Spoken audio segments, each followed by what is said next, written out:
Paper बेचने वाला missile man doctor APJ. Abdul Kalam की प्रेरक कहानी शुरू होती है भारत के दक्षिणी छोर पर बसे एक छोटे से गांव रामेश्वरम से।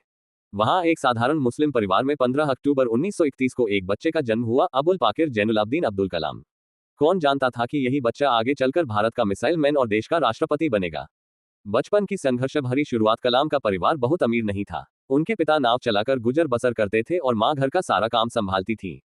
घर में आर्थिक स्थिति इतनी कमजोर थी कि कई बार उन्हें स्कूल की फीस के लिए भी पैसे नहीं मिलते थे।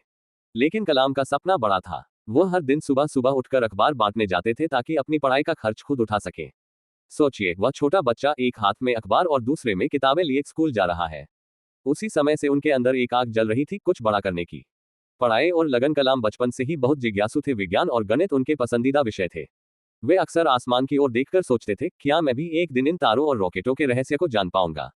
उन्होंने आगे चलकर मद्रास इंस्टीट्यूट ऑफ टेक्नोलॉजी से एरोनॉटिकल इंजीनियरिंग की पढ़ाई की। लेकिन ये सफर भी आसान नहीं था। पैसों की कमी के बावजूद उन्होंने कभी हार नहीं मानी। उनकी मेहनत और लगन देखकर उनके प्रोफेसर भी प्रभावित हुए। सपना हुआ साकार। पढ़ाई पूरी करने के बाद अब्दुल कलाम ने DRDO और बाद में इसरो में काम किया। वहीं से शुरू हुआ उनका रॉकेट और मिसाइलों का सफर। वे भारत के पहले सैटेलाइट लॉन्च व्हीकल SLV-3 के प्रोजेक्ट डायरेक्टर बने, जिसने 1980 में रोहिणी सैटेलाइट को सफलतापूर्वक अंतरिक्ष में स्थापित किया।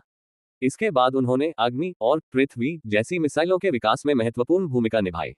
तभी से उन्हें भारत का मिसाइल मैन कहा जाने लगा। राष्ट्रपति और प्रेरक व्यक्तित्व। 2002 में अब्दुल कलाम भारत के 11वें राष्ट्रपति बने।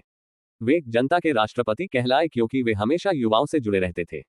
उनकी सादगी, विनम्रता और देशप्रेम ने हर भारतीय के दिल को छू लिया। राष्ट्रपति बनने के बाद भी उन्होंने बच्चों से कहा था, सपना वो नहीं जो हम सोते समय देखते हैं, सपना वो है जो हमें सोने नहीं देता। अंत जो शुरुआत बन गया। 27 जुलाई 2015 को जब वे शिलोंग में छात्रों को भाषण दे रहे थे, तभी मंच पर ही उनका निधन हो गया।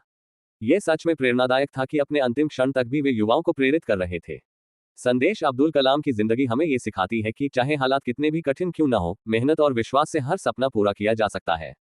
एक छोटा अखबार बेचने वाला लड़का कैसे भारत का राष्ट्रपति बना, यही कहानी है असली पेपर बेचने वाले मिसाइल मैन की।